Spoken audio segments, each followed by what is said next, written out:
The reason they did it is so we could sit here tonight.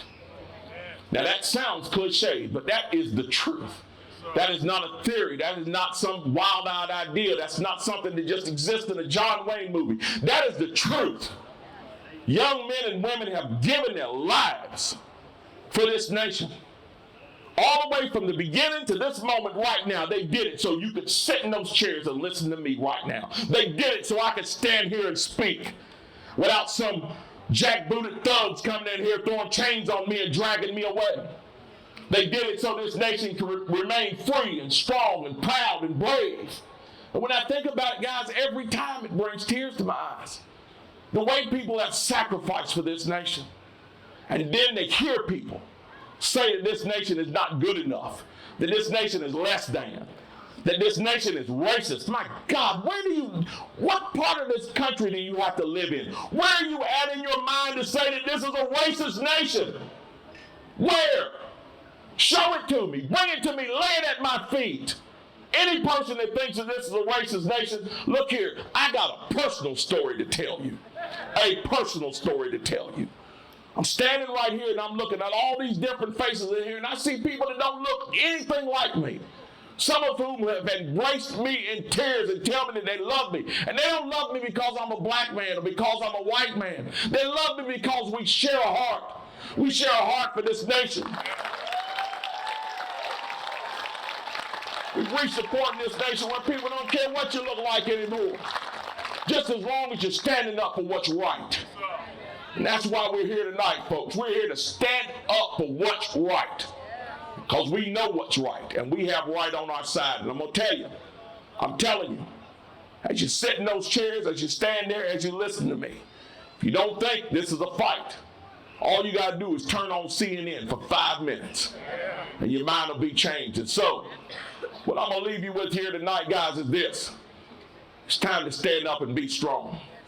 You know, I said for many years, if we had a president that would just stand up and say what needs to be said, he'd get something done.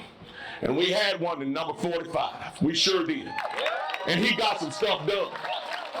Folks complained about how he did it, but I'm going to go ahead and tell you like this. Now is not the time to be soft-spoken and timid and afraid. Now is not the time to sit back and say, well, maybe we can negotiate. Now is not the time to put a pipe in the corner of your mouth and say, well, let's see what the book says about it. This is not the time for that, folks. We are in a battle for the soul of this nation, the literal soul of this nation.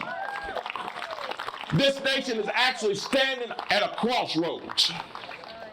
And a giant semi-truck called socialism is coming down the pike.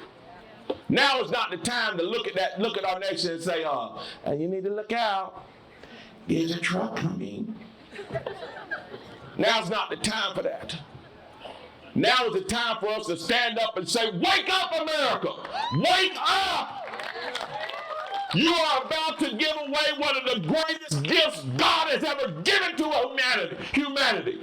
You are about to give it away because you refuse to stand up like those who came before you. It is time for us to stand up, folks.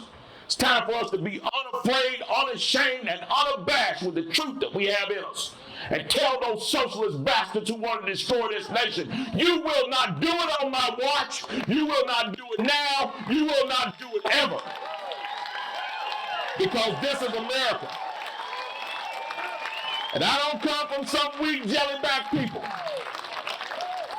I come from people who survived the Middle Passage and the potato famine, and who survived World War I and World War II and Vietnam and Korea, and survived the wars in Iraq and Afghanistan. Folks who survived 9/11 and tore the efforts of those that thought they would bully us. I don't come from a weak and ineffective people. And if you want this fight, you bring it.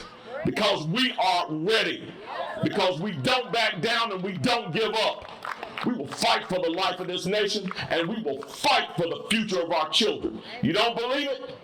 You're going to get a lesson. The same way the British did, the same way the Germans did, the same way the Japanese did, the same way the communists did, the same way those terrorists over in the Middle East did. You're going to get a lesson in what free men will do to hold on to their freedom. So hold on to your hats, communists. Hold on to your hats, socialists. The patriots are coming, and you're not going to like it when they get there. God bless you all. God bless the great state of North Carolina, and God bless the United States of America. Thank you.